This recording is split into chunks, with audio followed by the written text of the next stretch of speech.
You guys weren't expecting a double upload today, were you? Well, today is PSO2 day, so I felt it was necessary that I cover what exactly PSO2 day is, especially for my new players which have just started playing the game. But before we jump into that, if you're new to the channel, I upload NGS content daily, so if you do play this game, I would really appreciate a subscribe as it really helps out the channel. Anyway, without further ado, let's begin the video.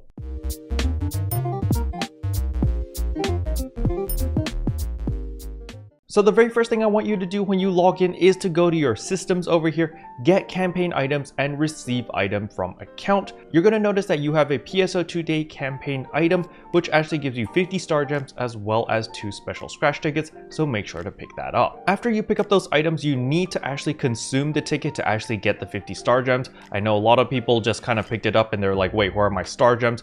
They are in ticket form and you actually need to consume them before they actually get credited to your star gems over here. All right, now with that out of the way, I want to explain what exactly is PSO2 day. So PSO2 day happens on the 1st of every month. Well, it's the 2nd for me since I live in Asia. However, if you are in the US or in Europe, it will be on the 1st.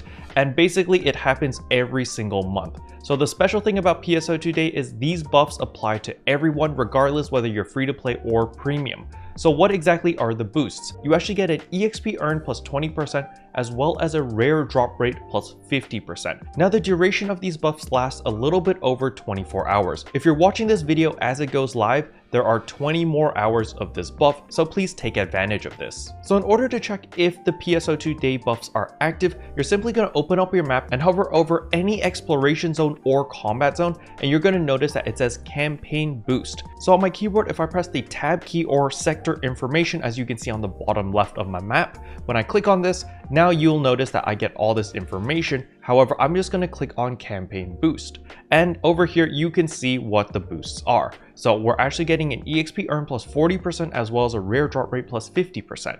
So some of you guys may be a little bit confused and being like, Caro, you just told me that PSO2 day gives me 20% EXP earned. Where am I getting the other 20%? Well, it just so happens that we also have the Hololive production collab beginners boost campaign, which also gives us another EXP earn plus 20%. So this is something to keep note of, is campaigns in PSO2 or events in PSO2 stack on top of each other. So if there are multiple events that give a lot of EXP boosts, then those stack on top of each other and you can capitalize on that to get even more gains. So today is a very, very good time to play the game because you're going to be earning 40% more EXP, so you're going to be leveling up a lot faster. And on top of that, with the rare drop rate plus 50%, that means you're going to be getting more rare drops, which will allow you to obtain more gear as well as augment capsules so that you can upgrade your gear and make your character stronger faster. Now, if you guys tuned into my Twitch stream, which I streamed earlier today, I know there were several people asking me, Caro, what is the difference between the silver Primm armors as well as the gold Primm armors? They have this big EXP plus thing over here, so do I earn more EXP when I wear these armors?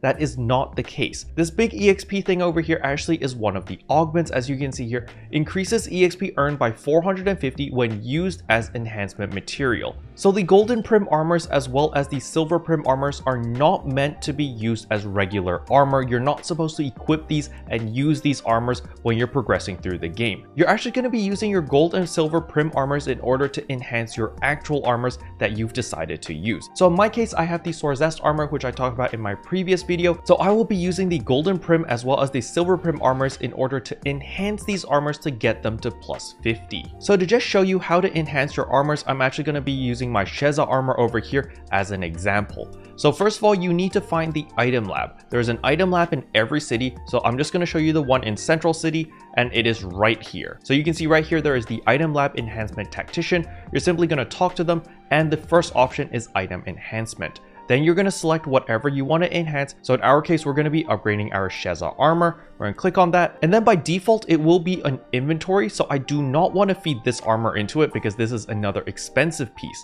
So what I'm going to do is I'm going to go to all storage over here, and you can see that I've got a bunch of silver Primm armors. However, I also have a bunch of golden Primm armors as well. So in my case, I'm just going to be feeding the golden Primm armors. As you can see, the golden Primm armor at plus 30 actually gives 8,300 EXP versus the silver Primm armors at plus 20 only gives 2,800. And this is simply because of two factors. The first factor is because the golden Primm armor has the level 2 version, which gives 450 extra experience. However, on top of that, the golden Primm armor is already enhanced to plus 30, which is why it gives more EXP. So if we scroll down here and I select a golden Primm armor that is not enhanced, you're going to notice that it only gives 800 EXP. So what you want to do to be economical here in order to save meseta is you want to enhance all of your golden Primm armors to plus 30 and your silver Primm armors to plus 20 before you use them as upgrade materials in order to upgrade your final armor. The reason I say this is because if you look at the cost over here, for each additional piece of armor that I add in, it'll increase the meseta cost. So the less armors you have in, the cheaper it's going to be. So this is why you want to get your golden Primm armors to plus 30. Now, if someone is carrying you and you have run a bunch of yellow triggers, you may already have a bunch of silver Primm armors as well as gold Primm armors at plus 20 or plus 30. So feel free to use those as enhancement EXP for your actual armor whenever you've decided what armor piece you want to use. But hopefully with that explanation, now you know what the use of the golden Primm armors as well as the silver Primm armors are for. So you don't really want to use this as your permanent armor. The same applies to the swords as well. The golden Primm swords as well as the silver Primm swords are enhancement materials for your weapons, okay? Special thanks to all the members for supporting the channel. It really means a lot to me. Thank you again. But that's all I wanted to talk about in today's video. Hopefully you guys found it helpful. If you did, I would appreciate a like and a subscribe, and I'll see you guys in tomorrow's video. Bye. What can I say except you're welcome for the